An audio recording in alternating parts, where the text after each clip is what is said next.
really important to us. We have lost a lot of family members and friends over the years. We also have survivors, including Blair's mother, who's recently recovered from breast cancer. And we have enjoyed Relay over the years so much, but what means the most to us, the night of the event, we're there, we're having fun, we're selling Twinkies and Oreos, and then at 9 o'clock when the lights go out and the luminaries are all lit and everyone just gets quiet, even our kids, after watching them play and have a good time, they know the reason that they're there, to remember and honor all of these loved ones who have fought the battle of cancer. Well, my mom has lost 4 sisters. First was Mary Rogers, and then Joyce Farmer, who I was named after. More people called her Snooky than Joyce.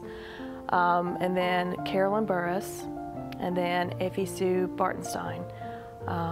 It was hard losing them. They all passed away from cancer.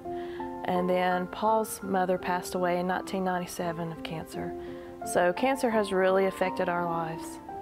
Cancer's a terrible thing. It's something that affects everybody, and something even children unfortunately know about, and it's something that we'd like to see taken away in our lifetime if possible.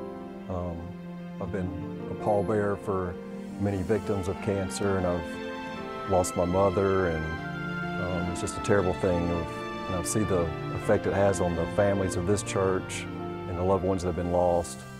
And it's our hope that it just be eradicated, and one day children and everybody will say, what was cancer? It was something of the past.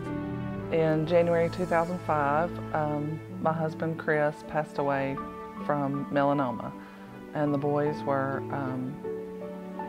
2 years old and 10 months old. So every year since then, we've always participated in Relay events and helped raise money, and we just always like to do that in remembrance of Chris, and also in support of survivors who are battling cancer now, and also just to help someday find a cure for cancer. In March 3rd of 2008, my wife Renee was diagnosed with stage 3 triple negative breast cancer, and she lived until January 30th of 2009. My family has been touched quite a bit by cancer on both sides, mine and Christy's both, and I've thought a lot about this ever since Jeff said that Louise wanted to put this together.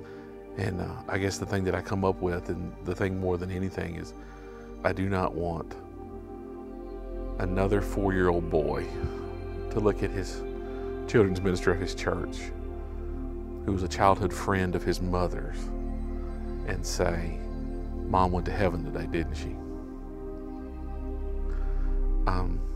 If we can raise money and stop that from happening again, I'll do whatever I can. When I was first asked, why do I relay, I really wasn't sure what I was going to answer. And the first thing coming to mind was because somebody asked me to. And that's usually what I do. If somebody asks me to do something, I generally do it. I lost a first cousin that I wasn't real close to. I lost my grandmother. She was 93. I've lost a great aunt, a great uncle. Been coming to church here less than 3 years, and this is when it finally started kind of hitting home for me. I've got good friends here. I'm in the Massey Cook Sunday School class. I never knew Chris Massey, but I know EJ and Daniel and Kelly. Never knew Randy Cook, but I know Christy and Hannah and Sarah. Never knew Renee Perry, but I'm good friends with Lance and Laura and Kyle, and that's where it started hitting kind of home for me, when I saw people that had friends that have lost their husbands, lost their wives, children lost their parents. Just recently we lost Wendy Bajero here. I didn't know her, but I know Joanne well, and that's her sister and Tammy's aunt. And purely for selfish reasons, I have 2 grandchildren that mean the world to me, and I want cancer to be something they can read about in their history books, or come to me one day and say, Papa, tell us about the days when cancer was around. It's something they don't know anything about. So that's why I do it. I do it for my family. I do it for future generations. And primarily I just do it because it's the right thing to do. I'm not a doctor. I'm not a scientist. I'm never going to discover a cure for cancer, but we can all do a little bit. And this is my little bit.